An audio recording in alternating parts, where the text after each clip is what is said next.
Hey, welcome. Today we're going to dive into that tricky space between thinking about the world and, actually acting in it. We're going to explore what responsibility really means. And spoiler alert, it might not be about some grand gesture, but about the surprisingly powerful choice to just stand still. So let me just ask you something straight up. Do you ever feel like your mind is just constantly racing, thinking, analyzing, reflecting on everything going on? But when it comes to actually making a real impact, you feel like you touch very little? It's this weird tension, right?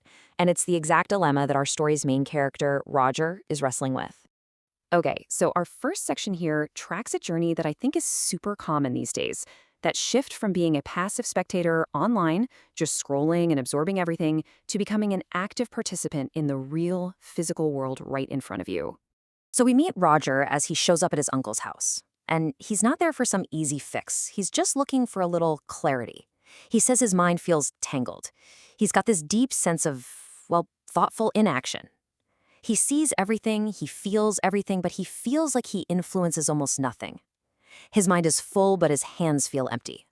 Sitting there with his family, Roger has this light bulb moment. He really feels the huge difference between talking online and talking in person. On the screen, words are easy, they're fast. You just type and send. But at a real table, words are slower. They actually take courage. You're not just dealing with an avatar, you're dealing with a human. With, and I love this phrase, the face of the one who remains silent. And this quote from his uncle just hits the nail on the head. He lays out this kind of hierarchy of responsibility. He's arguing that real civilization, real society, it isn't built in the digital world of hot takes and easy opinions. Nope.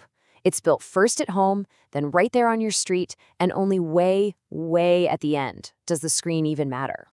All right, this brings us to the absolute core of the story. We're moving from the setup to the philosophical heart of it all, a totally new way of thinking about what it means to be responsible. This is it. This is the question Roger finally asks, the one that's been tying his brain in knots. It gets right to the heart of his and maybe our conflict. If you feel bad for someone, if you see something wrong and feel sorrow, but you don't do anything, does that feeling even count?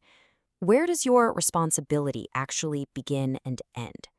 And boom, here's the uncle's answer. And honestly, this is the most important takeaway of this whole explainer. He says responsibility isn't just about whether you're physically able to step in. It's about the internal choice you make about your own ability to act. The real moment of irresponsibility isn't failing to act, it's deciding that you're powerless to act in the first place. So let's just reframe this for a second, because this flips our whole understanding of responsibility on its head. It's not some external scorecard of what you did or didn't do. It's an internal choice. It's that conscious, deliberate decision you make. Are you even a player in this game, or have you decided you're just a spectator in the stands? Okay, so it's one thing to talk philosophy over tea, right? It's a whole other thing to actually apply it. This next part takes us out of the tea house and onto the street for a real-world test of this whole new idea.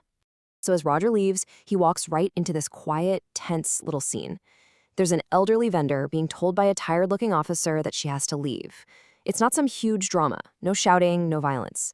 But here's the critical part. Other people see it happening, and they just keep walking. They've all made that tiny internal decision that they can't act. But Roger, he does something different. First, he actually notices. He doesn't just glance away. Then, his uncle's words about deciding not to act pop into his head. And this right here is the key moment. He makes a conscious choice not to keep walking. He chooses to stand still. And from that simple act of stillness, he then acts. Not with some big aggressive gesture, but with just a few calm words. And what was the big result? Did he solve world hunger? Did he become a local hero? Nope. The vendor still had to pack up for the day. There was no applause. Nobody pulled out a phone to record it for social media. It was just a small, temporary, almost invisible moment of resolution. And that, my friends, is exactly the point. So, what are we supposed to take away from this totally undramatic event? Well, our final section here is all about the bigger meaning behind this one small, unapplauded act of simply standing still. Roger's nephew just nails it with this line. He says, maybe civilization isn't about these grand, sweeping solutions for every single problem. Maybe it's something much smaller, much more fundamental than that. Maybe it's just about consciously and deliberately choosing your place in a moment of quiet tension. It's about deciding where you will stand. And the story ends with this perfect, simple text exchange. Roger doesn't brag. He doesn't say, I saved the day. He just states a simple fact. I stood somewhere, brother. And his uncle's response is just as powerful in its simplicity. That is enough. It's this beautiful validation that the small act of just being present, that was the entire lesson. And so, that brings us right back to you. This story shows us that responsibility doesn't start with fixing the entire world. It starts with the decision to simply be present within it. So the final question for you isn't, what huge thing are you going to do next? It's something much smaller, much more immediate.